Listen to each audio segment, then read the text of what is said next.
Welcome back. Tonight, we're heading into Dunmore Wood. And if you haven't been before, don't worry, you're in good hands. Dunmore Wood is old. Older than anyone can say. Dark and deep, and full of the kind of quiet that has weight to it. The quiet of 1,000 sleeping things, breathing slowly, dreaming whatever wild creatures dream. And every single night, without fail, somebody walks it. Somebody checks on every last one of them. Somebody makes sure the dark stays gentle and the sleeping things stay sleeping. That somebody is Rufus. And tonight, for the very first time, he isn't going alone. For weeks, Cora and Arlo have been asking. Every morning at breakfast, every evening before bed.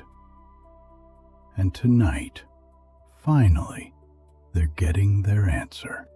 But out there in Dunmore Wood, in a moonlit clearing, where nothing should be standing alone at this hour, something is. A young deer, still and uncertain, a long way from where it belongs. It doesn't know help is coming. It doesn't know about the Night Wardens yet. But we'll get to that. For now, wherever you are, however the day has left you, just stop for a moment. The thing about sleep is that it doesn't come when you call it. It comes when you stop calling it. When you stop replaying the day, stop running through tomorrow, stop holding everything together by sheer force of habit.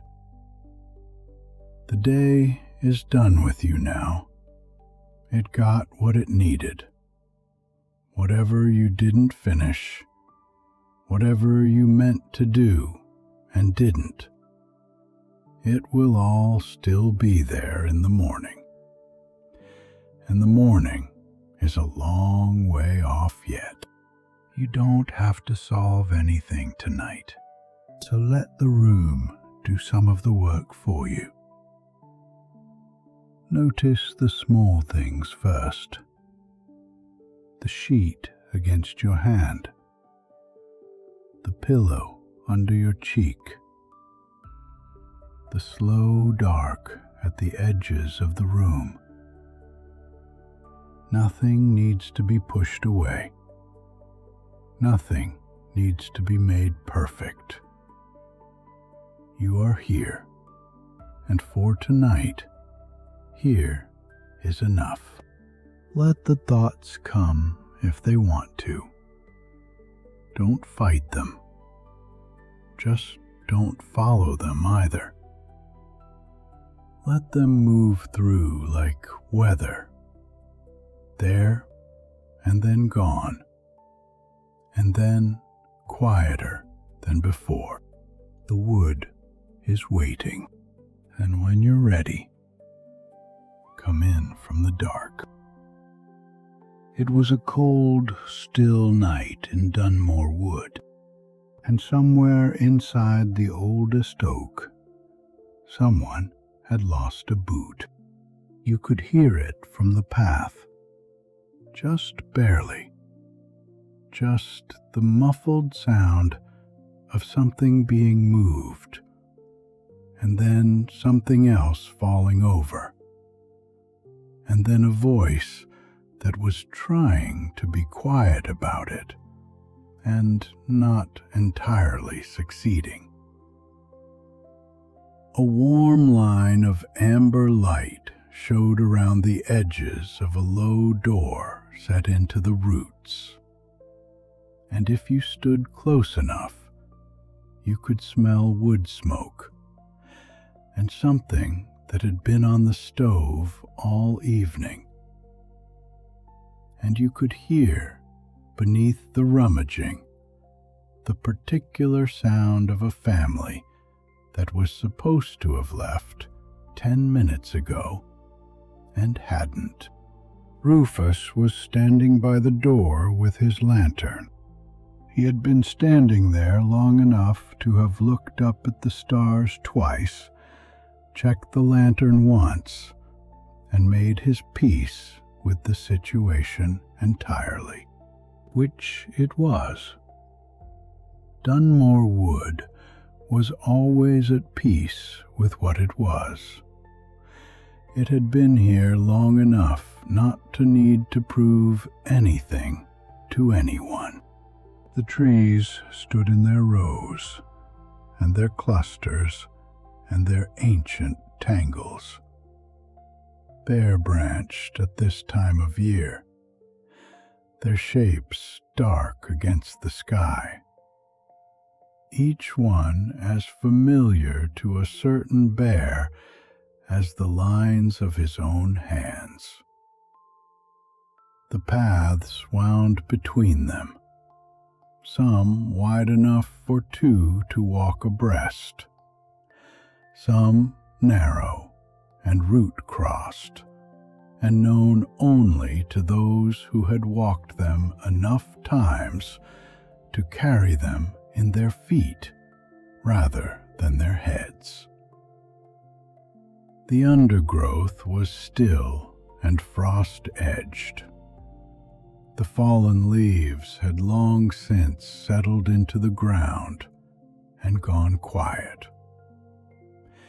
Here and there, a stream moved in the dark, too cold to freeze entirely, making the small sound of water that has somewhere to be and is getting there without any fuss. Everything that lived in Dunmore Wood was at this hour exactly where it should be. Almost everything, but we'll get to that. At the base of the oldest oak in Dunmore Wood, a tree so large and so old that 3 bears with their arms outstretched could not have reached around it. A tree whose roots had been shaping the ground around it for longer than anyone could say. There was a low door.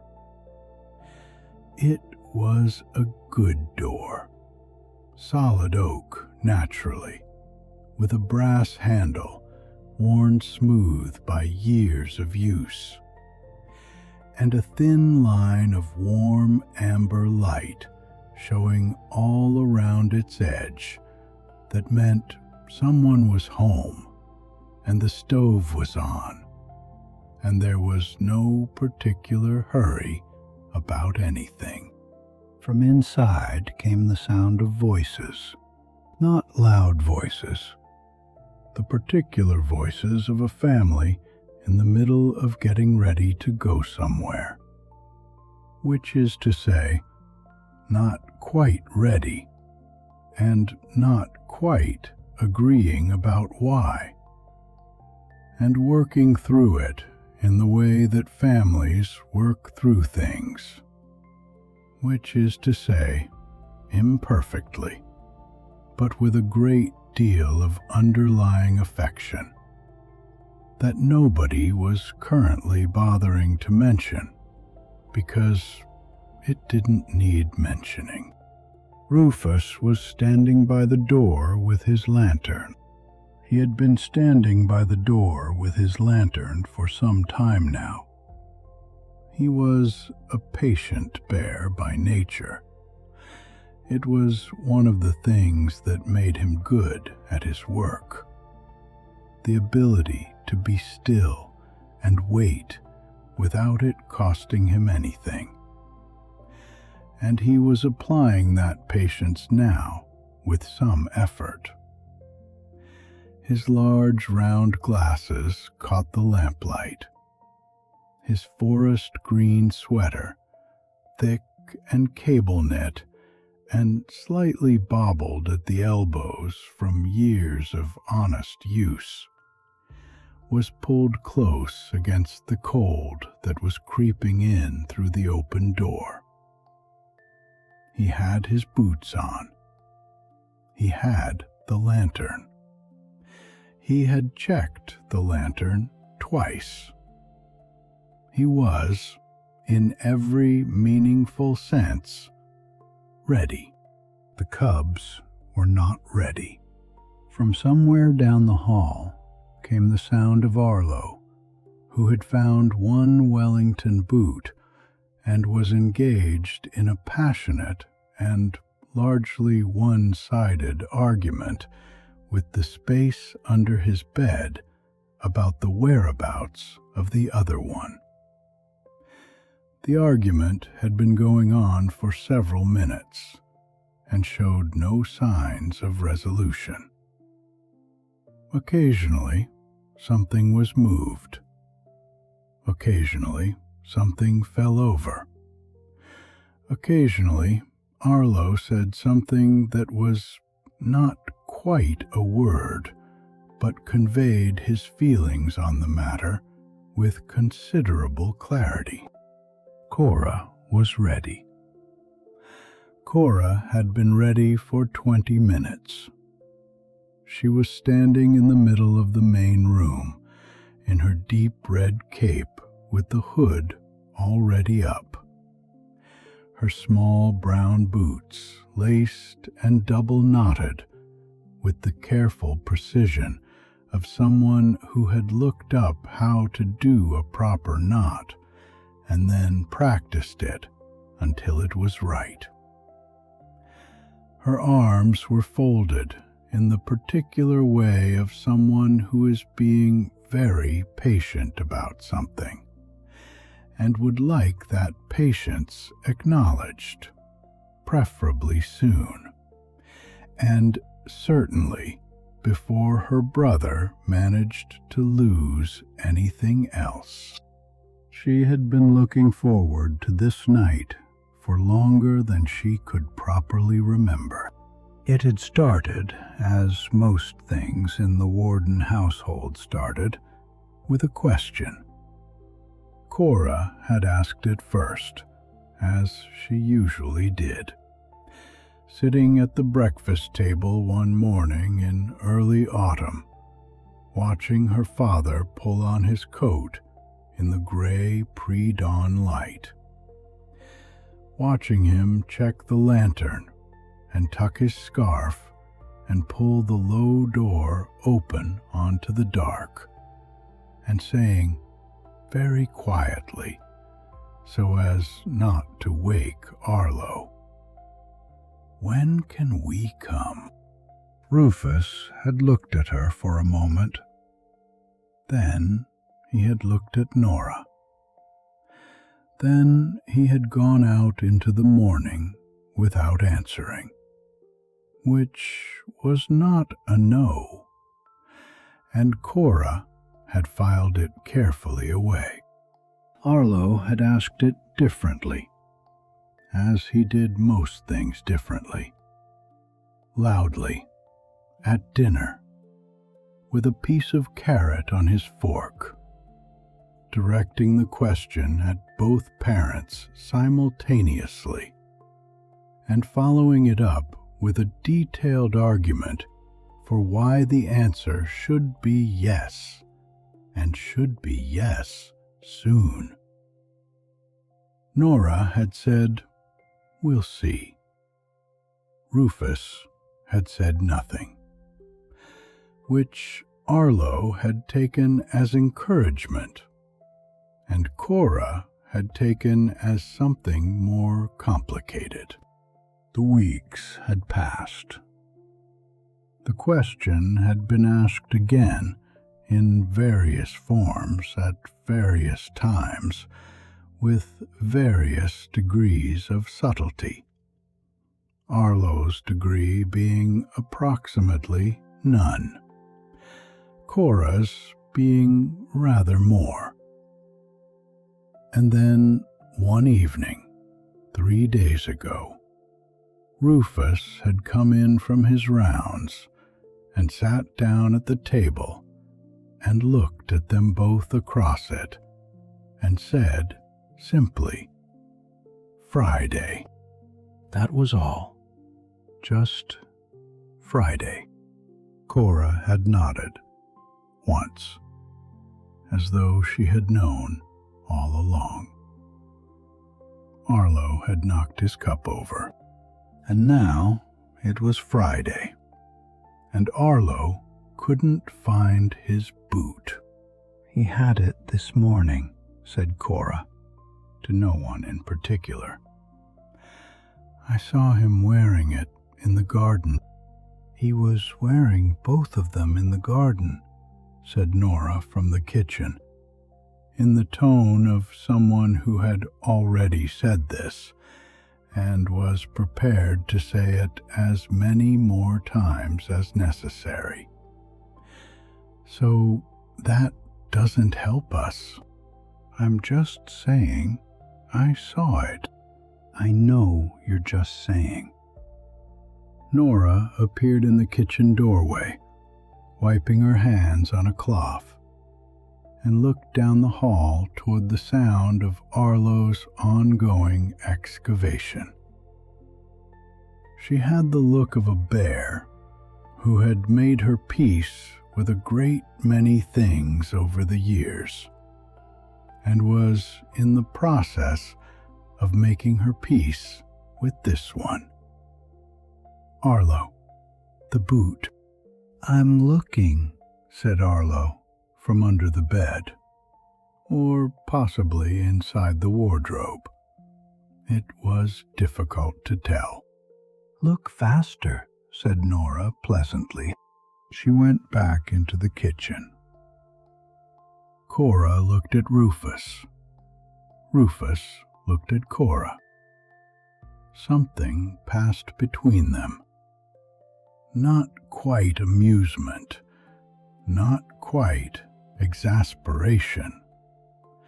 Something that lived in the territory between the two, and was entirely comfortable there. "He'll find it," said Rufus. "He always finds it," said Cora. "That's not the point. The point is, we could have left 10 minutes ago." "We could have," Rufus agreed. "But we didn't. And we will.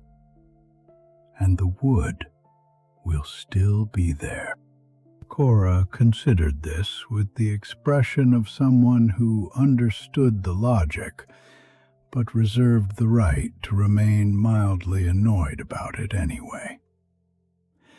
She looked around the room, at the low ceiling, the worn floors, the boots by the door, the coats on the hooks, at the shelf above the fireplace, where Rufus kept the things he'd found on his rounds over the years. A smooth gray stone, a single owl feather, a piece of bark worn into an interesting shape by water, a small clay tile that had come from somewhere none of them could remember.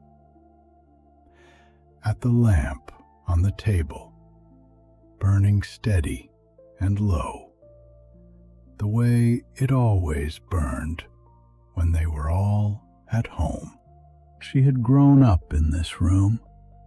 She knew every corner of it, every sound it made, every smell. And yet, tonight, it felt different. Not the room itself, but her relationship to it. Tonight, she was leaving it for something. Tonight, she was going to see the thing her father went to see every night.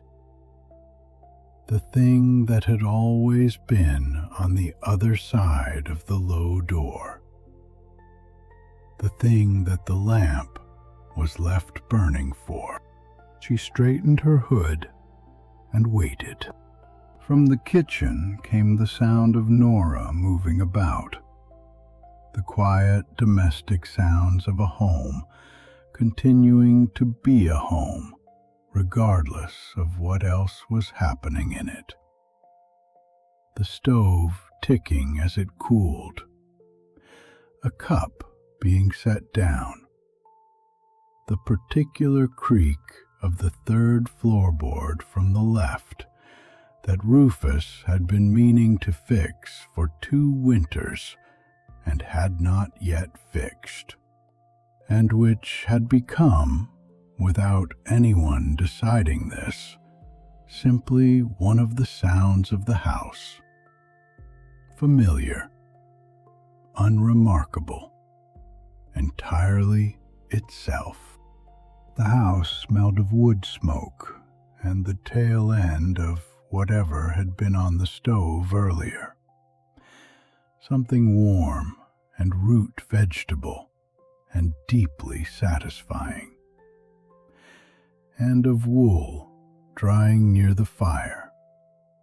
And of the particular smell that old houses have when they have been lived in for a long time by people who are glad to be there.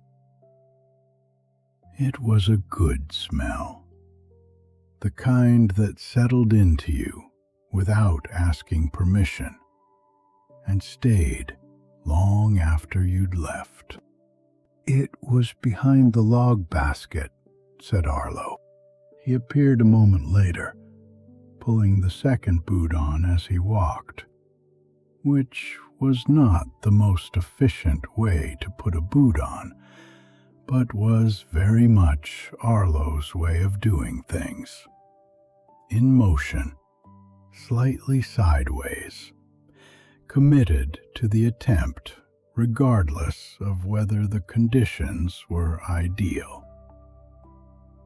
His mustard yellow jumper had somehow acquired a small smear of something on the left sleeve in the time since Nora had last checked it, and his dark green cord trousers were twisted slightly at the waist, and his fur, the thick dark brown of him, was doing something that suggested he had recently been upside down, or possibly sideways, or both.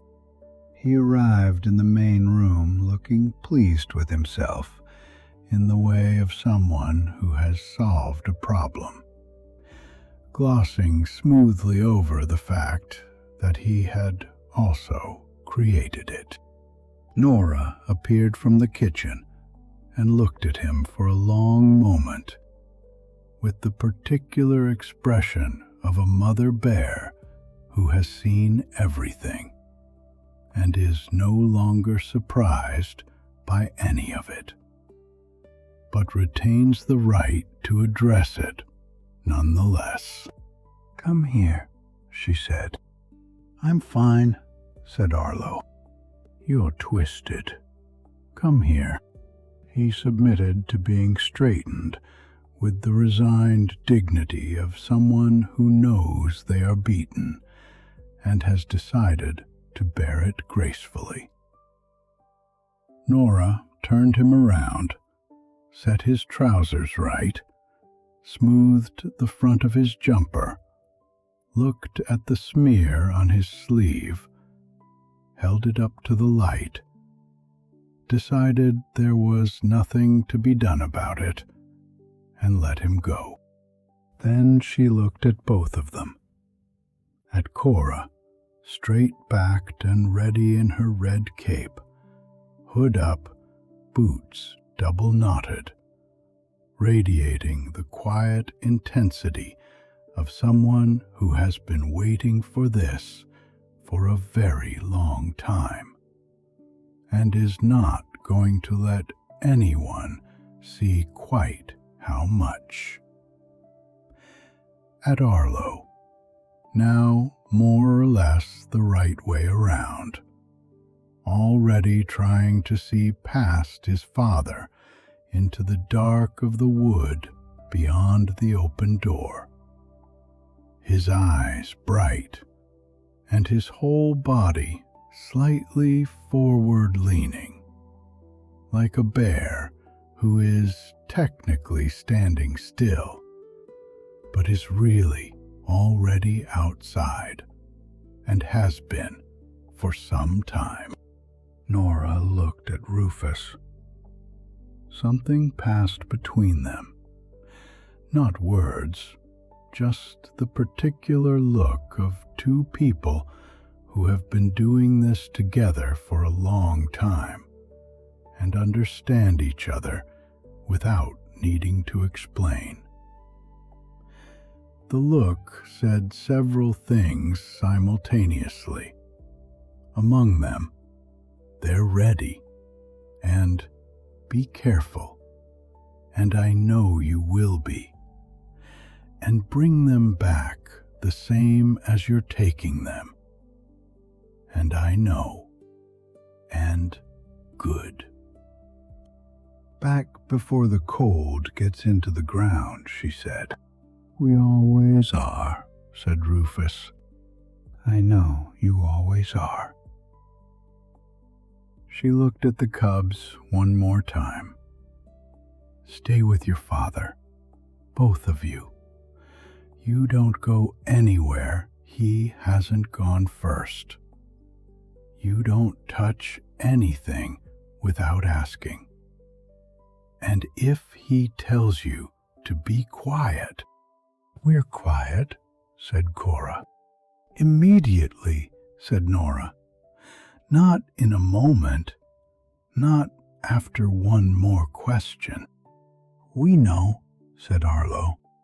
Nora looked at them both for a moment longer, in the way she sometimes looked at things she wanted to keep, not holding on, just looking properly, making sure she had it. Then she crouched down, which brought her level with them in a way that meant something. And she looked at them, one and then the other, close and clear. "This is a good night," she said quietly. "Remember it." She stood. She kissed Rufus once on the cheek. She went back to the kitchen without making anything of it, because Nora never made anything of things. And the sound of her moving about in there, steady and warm and entirely reliable, followed them out into the dark as Rufus pulled the low door gently shut behind them. The wood received them without ceremony. That was the thing about Dunmore Wood at night. It didn't perform. It didn't do anything for you. It was simply there, in the way that very old things are simply there, without needing to announce themselves or explain what they were. The cold settled around them immediately, clean and sharp and absolute, and the dark closed in on all sides.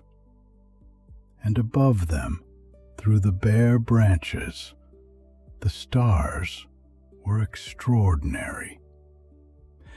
More of them than seemed possible. More than you ever remembered there being. The kind of sky that made the inside of your head go very quiet. For a moment, all three of them just stood there on the root path outside the door and looked up. "There are so many," said Cora, very quietly. Not to anyone in particular, just saying it. The way you said things that needed saying, even if no one was listening. "There always are," said Rufus. "You just can't see them from inside." He lifted the lantern and started down the path, and the cubs fell in behind him. Cora close and careful, placing her feet with deliberate attention. Arlo half a step behind her, his eyes going everywhere at once, trying to take in the whole wood simultaneously, which was not possible, but which he was going to attempt anyway, because that was how Arlo approached most things. The path wound away from the oak and into the deeper wood, and Rufus walked it the way he always walked it, unhurried, steady, his large feet finding the ground with the quiet certainty of something that has done this 10,000 times and knows the way in its bones. The lantern threw a warm circle of light around them that moved with them through the dark, and beyond its edge, the wood was all shadow and silver. The moonlight finding its way down through the branches in long pale shafts that lay across the path like something placed there deliberately, like the wood was showing them the way. The cold was the kind that didn't bite so much as settle. It got into the air around you and stayed there, patient and thorough. The cold of a night that had been cold for hours and intended to remain so. Their breath came in small clouds that dissolved into the dark. The frost on the undergrowth caught the lantern light and held it for a moment before letting it go. Arlo was trying very hard to look at everything at once. His head went left and then right, and then up, and then back to the left again, tracking shapes in the dark beyond the lantern's edge. The outline of a branch, the pale shape of a birch trunk, the particular shadow beneath a fallen log that could have been anything or nothing. Everything was interesting. Everything was new. The wood that he had looked at from the window of the house his whole life, the wood that had always been simply there, simply outside, was turning out to be an entirely different thing when you were inside it. Cora was watching her father. She had been watching him since they left the door. Not obviously, not in a way that announced itself, but steadily. the way she watched things she was trying to understand, the way he moved, the way he held the lantern, not high, not low, but at a particular angle that seemed to have been arrived at through long experience. The way he looked at the path ahead and the trees on either side simultaneously, his attention wide and easy, not searching for anything specific, but open to everything. She was filing it away. She was learning it. "What are we looking for?"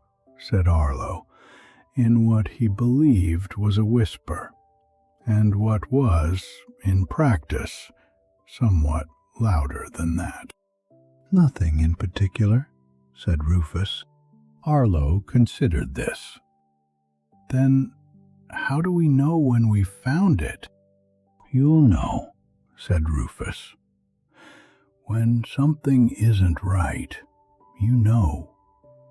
The wood tells you, if you're listening." "How does it tell you?" "Quietly," said Rufus. "Everything in the wood speaks quietly. That's why you have to be quiet yourself.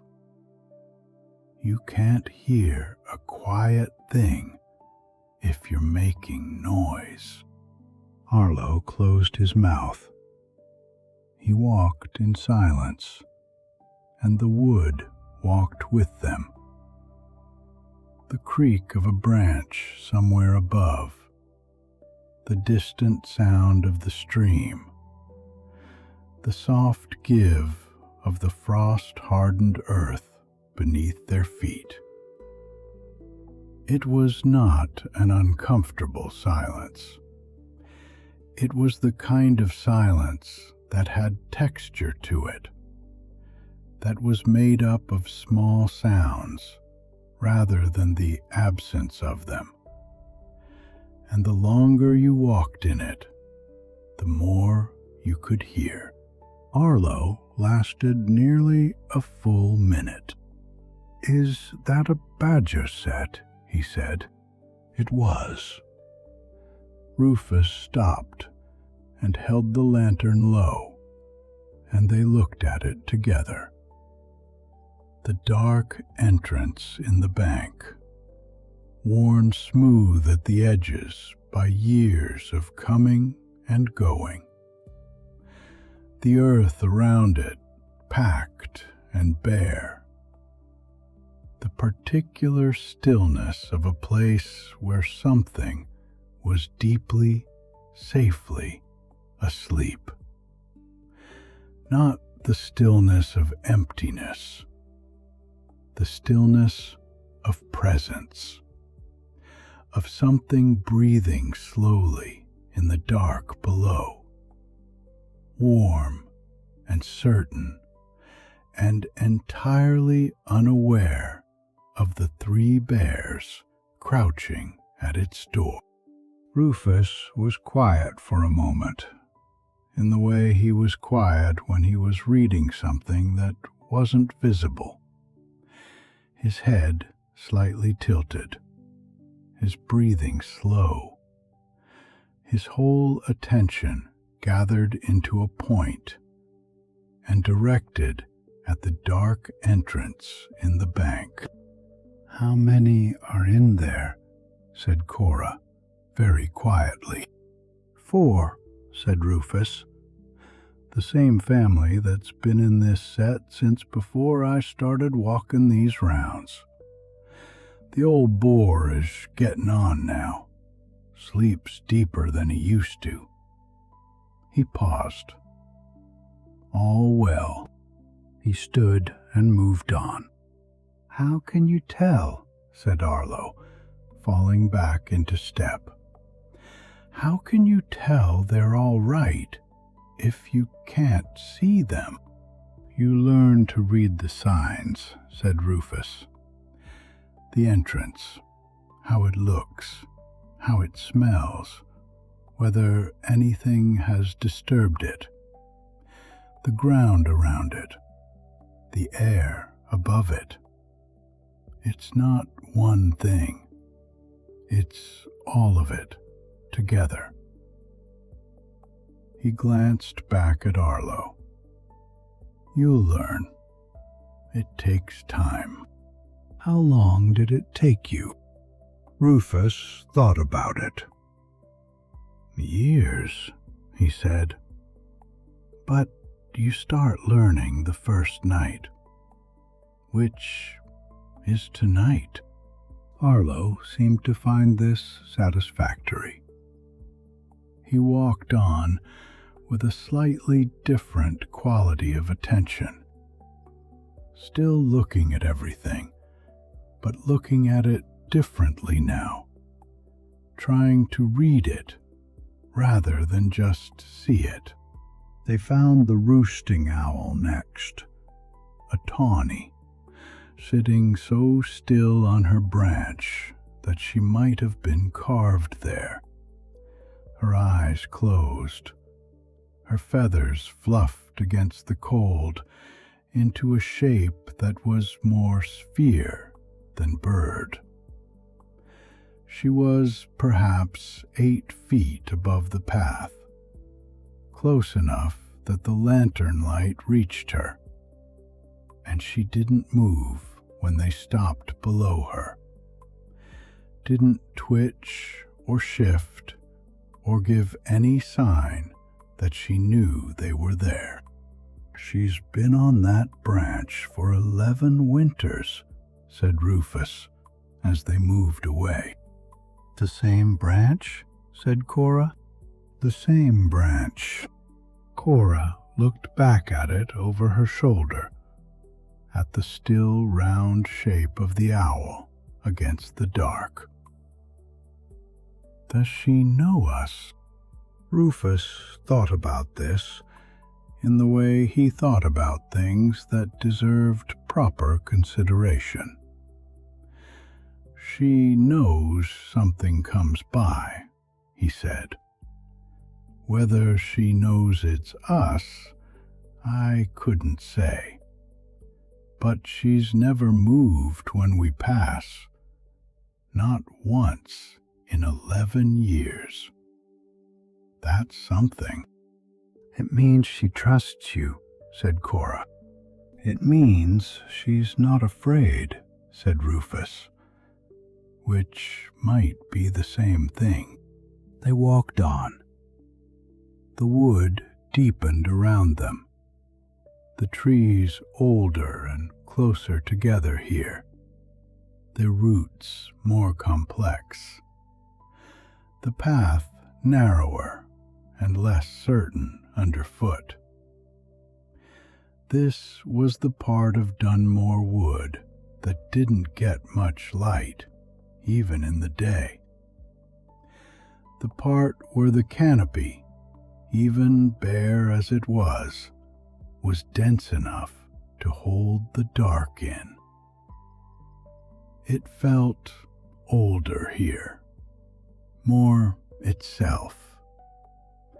The kind of place that had been doing what it did for so long that it had stopped noticing anything else. They checked on a fox next, a vixen, curled beneath a fallen log, with her nose tucked under her tail, her rust-red fur dark in the lantern light, her breathing so slow and even it was almost invisible. Rufus crouched and looked at her for a long moment without touching her, without making a sound, just looking with that particular quality of attention he brought to everything out here. She had 4 kits this spring, he said quietly as they moved away. All gone their own way now. She'll be on her own this winter. "Is she all right?" said Cora. "She's fine," said Rufus. "Foxes are fine on their own, better than most." He paused. "She knows where everything is. She's been in this part of the wood longer than almost anything else." Arlo looked back at the fallen log. "Does she ever come out at night when you're doing the rounds?" "Sometimes," said Rufus. "We've crossed paths a few times over the years. She doesn't pay me much attention, which is as it should be." "Doesn't that bother you?" said Arlo. "Being ignored?" "No," said Rufus simply. "That's the job. You're not out here to be noticed. You're out here to notice." Arlo turned this over as they walked. It was the kind of thing that sounded simple and wasn't, and he knew it. And he walked with it for a while, in a silence that was, for once, entirely voluntary. The path curved left, and then right, and then opened slightly, the trees pulling back a little on either side, and Rufus stopped. He stopped so suddenly and so completely that both cubs nearly walked into him. He stood very still, the lantern held low at his side, his head slightly raised. His whole body gathered into a particular quality of attention that was different from his usual attention, sharper, more focused, directed at something specific that neither of the cubs could yet detect. The wood around them was exactly as it had been. Nothing had changed. And yet, something had. "What is it?" said Cora, barely a breath. Rufus didn't answer immediately. He took 3 slow steps forward, off the path and between the trees, moving without sound. And then he stopped again at the edge of something. A gap in the trees. A place where the wood opened up, and the cubs came up beside him and saw it. A clearing. And in the middle of the clearing, in the full, cold light of the moon, a young deer. It was standing quite still, its head up, its large dark eyes open, its ears turned in every direction at once, in the way of something that is trying to hear everything simultaneously, because it isn't sure which direction the important thing is going to come from. It was not injured. It was not in immediate danger. But it was alone, and it was uncertain. And it was a long way from the part of Dunmore Wood where it belonged. It had the look of something that had been moving without thinking, following a sound, a smell, some instinct that had seemed reliable and then wasn't, and had suddenly stopped and found itself somewhere unfamiliar, and didn't quite know what to do with that. The 3 of them stood at the tree line and didn't move. The deer hadn't seen them. Or, if it had, it hadn't decided what to do about it yet. It stood in the moonlight and turned its head and listened to the wood. And the wood was quiet, and the clearing was quiet, and the cold lay over everything like something careful. Arlo, to his very great credit, didn't make a sound. He stood absolutely still beside his father and watched, and his breathing was slow and even. And whatever he was feeling, and he was feeling quite a lot, he kept it entirely to himself. Rufus watched the deer for a long time. He watched the way it was standing, the set of its legs, the angle of its head, the direction its attention kept returning to despite itself. He watched the way it breathed. He watched the small movements it made and the larger stillness around them. He had seen this before, not often, but enough. A young one, not yet fully sure of the wood, not yet fully sure of its own instincts, out later than it should be, and further from home than it had meant to get. Not lost exactly, just misplaced, needing pointing in the right direction. He handed the lantern to Cora without looking at her. She took it without a word, both hands around the handle, holding it steady. What Rufus did next was not dramatic. There was no moment of magic, no gesture that announced itself, no sudden transformation into something other than what he was.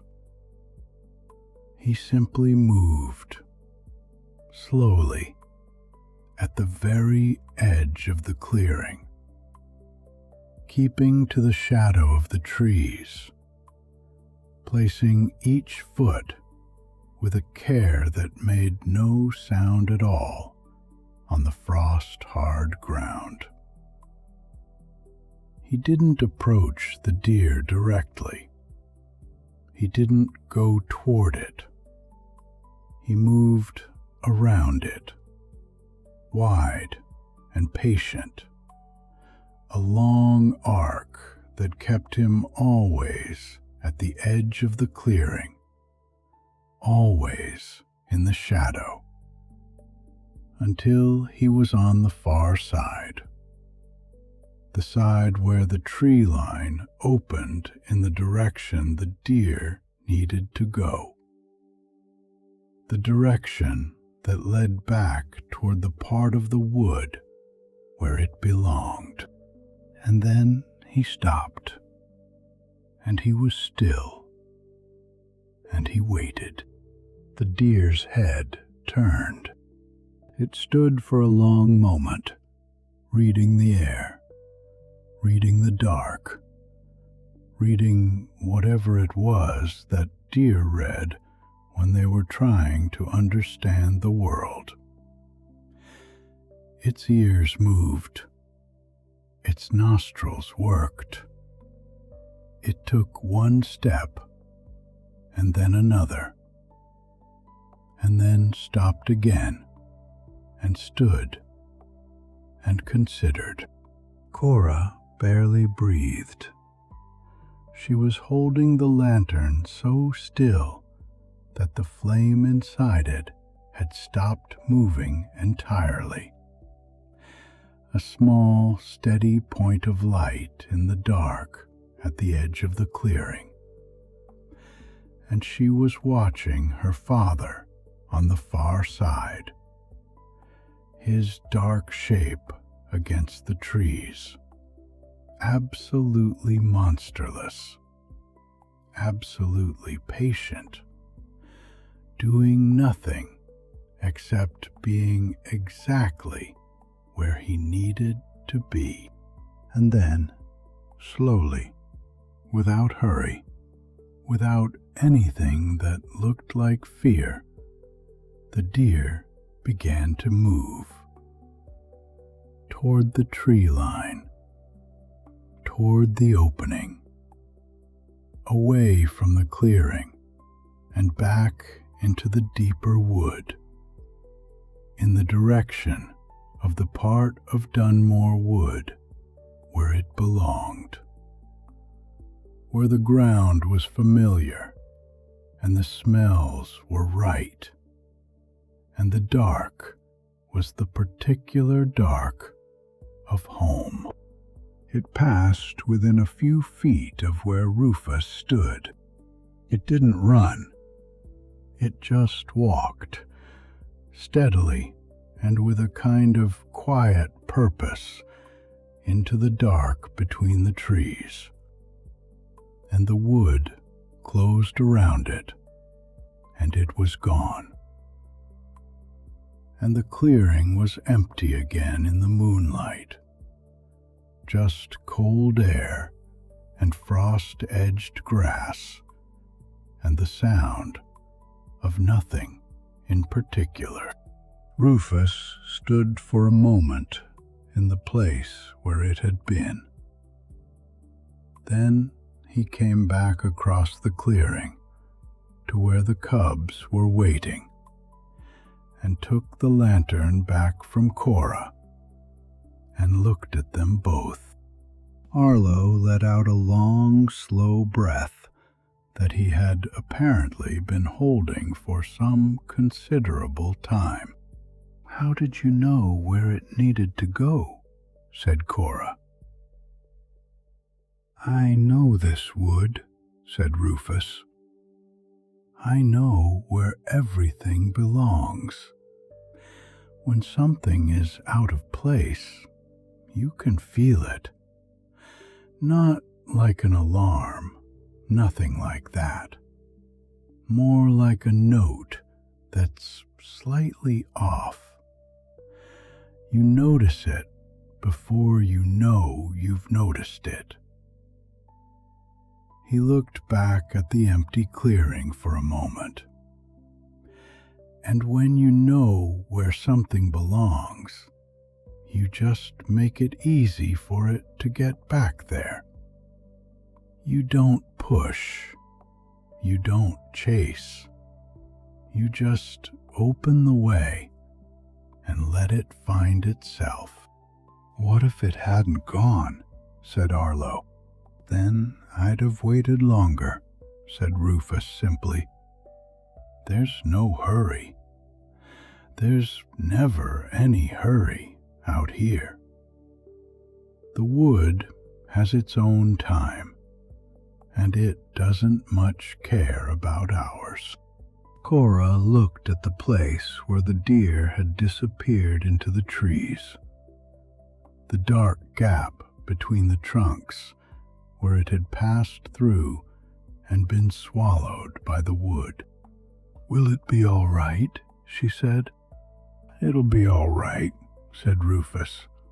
"It just needed pointing home."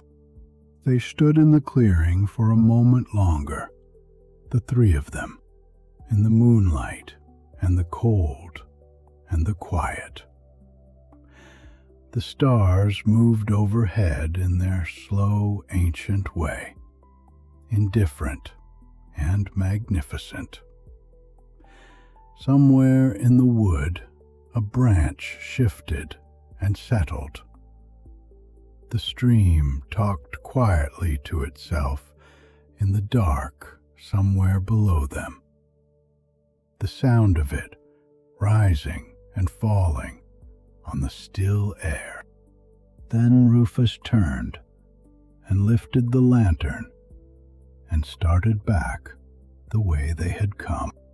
The walk home was slower than the walk out, not because they were tired, though Arlo was, though he would not have said so, but because the wood had done something to the pace of them, had got into their feet and their breathing and the space between their thoughts. And hurrying felt wrong now, felt like it would break something that didn't need to be broken. The path unrolled ahead of them in the lantern light, familiar now in a way it hadn't been on the way out. The trees recognizable, the roots and turns already half remembered. They walked in silence for a while, and the silence was easy. The cold was deeper now, the kind that came in the small hours when the night had been going long enough to really mean it, settling into the ground and the air and the spaces between things with a thoroughness that was almost comfortable once you stopped fighting it. Their breath came in slow clouds. The frost on the undergrowth had thickened since they'd passed this way before. Each blade of grass edged in white, each fallen leaf outlined and still. Above them, the stars continued their slow turn. The moon had moved since they'd set out. Not much, but enough to notice. Enough to feel the night progressing around them, doing what nights did, moving through its own long business without reference to anyone. Cora was thinking about the deer. She was thinking about the moment it had started to move, the way it had gone from stillness to motion without any visible decision, as though the decision had been made somewhere below the surface, and the movement was just the result of it arriving. She was thinking about her father on the far side of the clearing, standing in the shadow of the trees, doing nothing except being there, being in the right place. She was thinking about what that meant, not just for deer in clearings, but in general. The idea that sometimes the most useful thing you could do was simply be in the right place and wait. She filed it away with the other things she was filing away tonight. Arlo lasted until they were about halfway back. Then, without any announcement, without any drama, he simply began to slow. His steps got shorter. His eyes, which had been going everywhere all evening with that restless, hungry attention of his, settled on the middle distance and stayed there, soft and unfocused. His head dropped slightly. He was still walking, still upright, still technically present and accounted for, but only just. The wood had got into him properly now. the cold and the quiet, and the long, slow rhythm of the walking. And it was doing what the wood did to everyone eventually, if they let it. Rufus noticed. He always noticed. He slowed his own pace without comment, and then stopped and crouched down in the path. And Arlo walked into him gently and didn't resist when Rufus picked him up and settled him against his shoulder. The small bear arranged himself there with the unconscious expertise of someone who has been carried before and knows how to make themselves comfortable. His head heavy against his father's neck, one arm hanging loose at his side, the mustard yellow jumper rising and falling with the slow, deep breathing of something that had used everything it had and was now entirely done with the day. He was asleep before they had gone another 20 steps.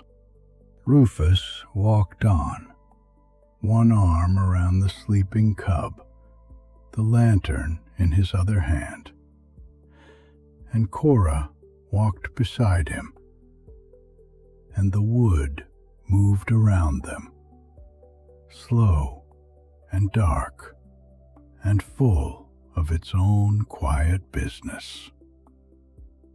An owl called somewhere far off, not the tawny on her branch, something further away, deeper in the wood, and the sound of it hung in the cold air for a moment, and then was gone. After a while, Cora said, "Dad?" Said Rufus. She was quiet for a moment, working out how to say it. She was a bear who liked to get things right before she said them, who turned things over until they were the right shape. Rufus waited, the way he always waited, without hurrying her. "Do you ever get scared?" she said. "Out here, in the dark?" Rufus walked a few steps before he answered. He was not a bear who answered things before he was ready, and Cora knew this and waited.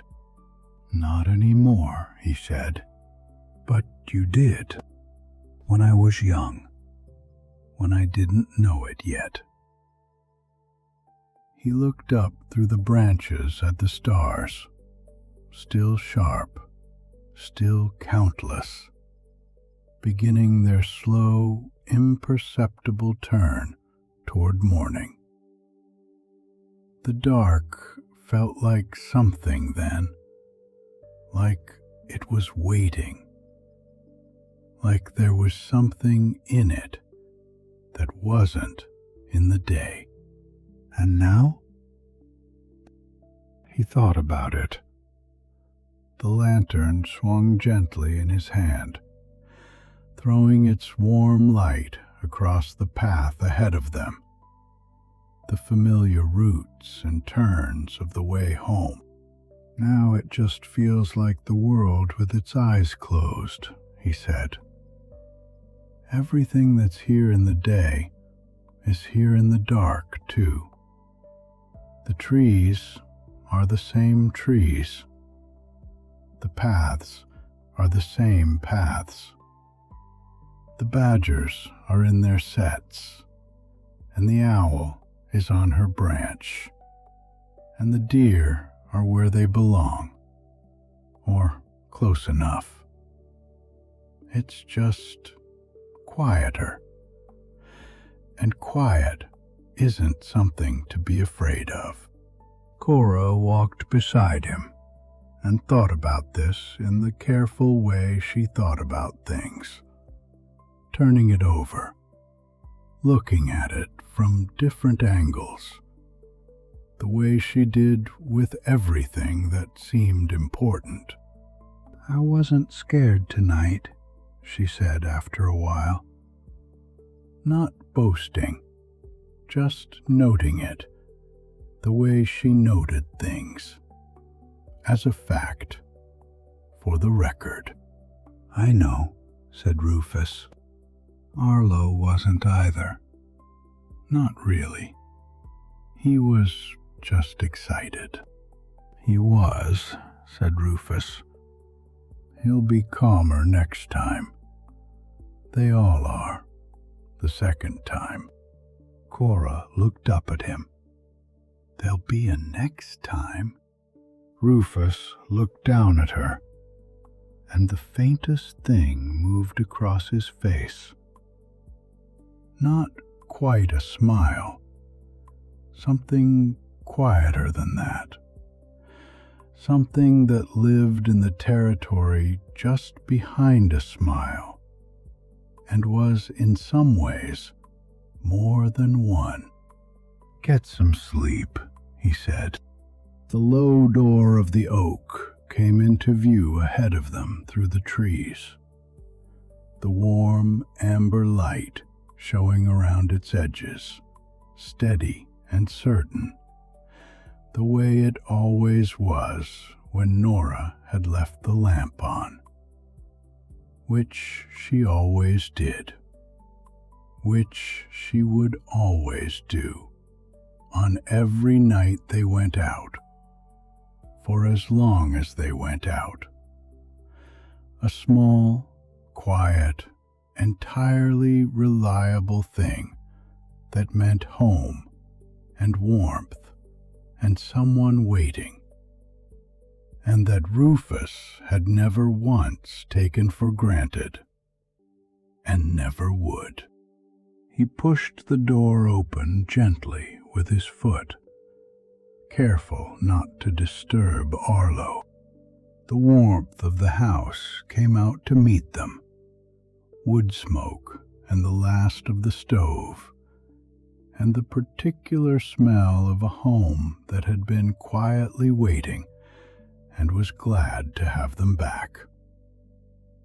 Nora appeared from the kitchen, took one look at Arlo asleep on Rufus's shoulder, and said nothing, just nodded once in the way of someone who had expected exactly this, and went ahead of them down the hall to turn the lamp on low in the cub's room.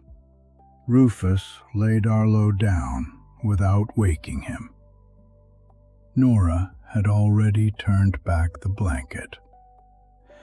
The small bear settled into the bed with the absolute boneless certainty of someone who was not going to move until morning.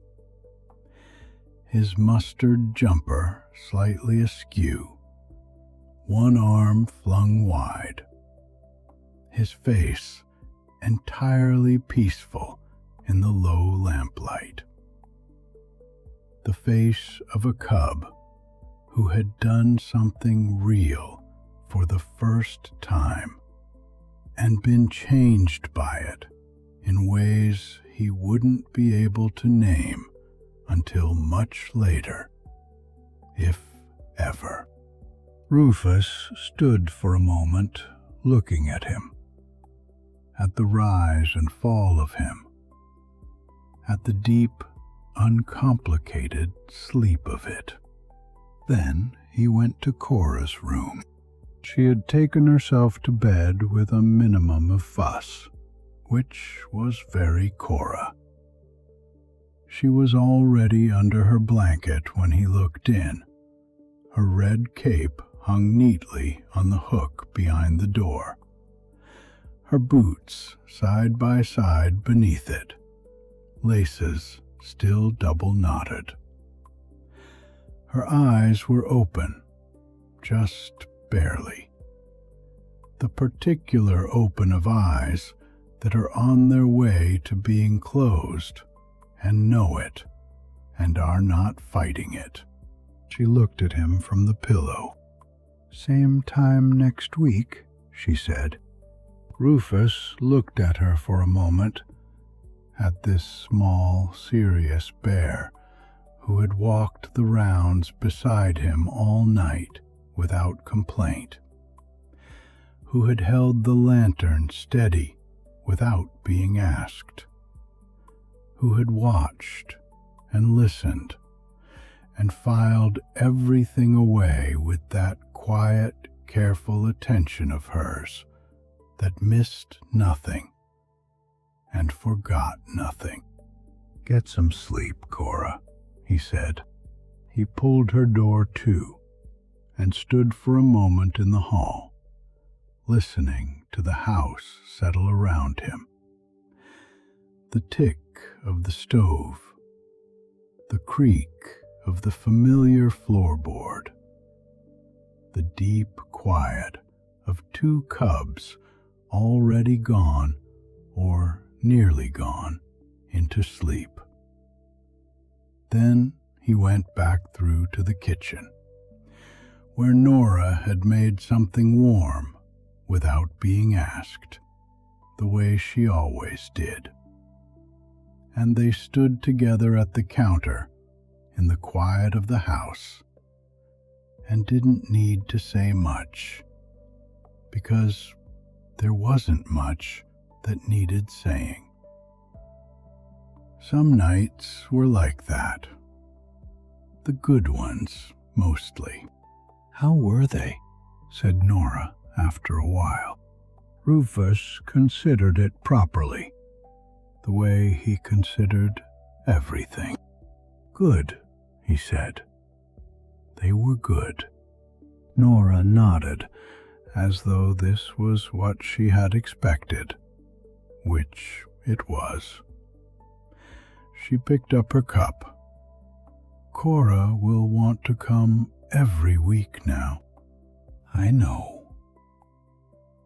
"And Arlo will want to come every night." "I know that too."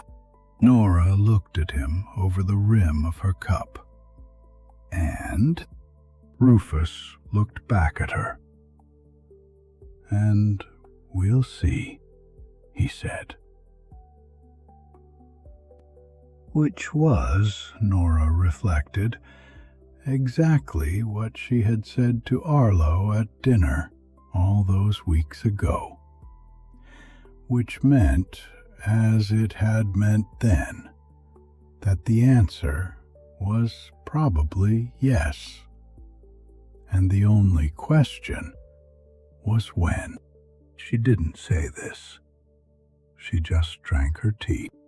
After a while, Rufus took his lantern and went to the low door and opened it one more time. The wood was exactly as he had left it, dark and still and full of its own quiet life. The stars still turning slowly overhead in their ancient, indifferent way. The cold settled deep into the ground. Every sleeping thing sleeping. Every still thing still. Somewhere out in the deeper wood, a young deer was back where it belonged, breathing slowly in the dark beneath the trees, safe without knowing why. Warm enough. Home. Rufus stood in the doorway for a long moment, looking out at it. The wood looked back, the way it always did, without expression, without need, simply present, simply itself, the way it had been before him and would be long after. He had been walking it for more years than he could easily count, and it still had things to show him. It always would. That was the nature of it. That was why the work never got old. He thought about Cora, holding the lantern steady in the dark at the edge of the clearing. He thought about Arlo, standing absolutely still beside him, keeping everything he was feeling entirely to himself for once in his life. He thought about the deer, walking steadily back into the wood that was its home, not running, not afraid, just going where it needed to go. He stepped back inside. He closed the door. He turned the lamp down to its lowest, and the warm amber of it settled into something softer, something that was almost not there. Just enough light to see by if you needed to, and not enough to keep anyone awake. Dunmore Wood settled into the last deep hours of its night. The badgers breathed in their set. The owl sat on her branch. The vixen slept beneath her fallen log. The deer rested in the part of the wood where it belonged. The frost thickened on the undergrowth, and the stars moved in their slow arc, and the stream talked quietly to itself in the dark, the way it always had, the way it always would. And in the warm hollow beneath the roots of the oldest oak, the Night Wardens rested. All was well in Dunmore Wood. All was exactly as it should be.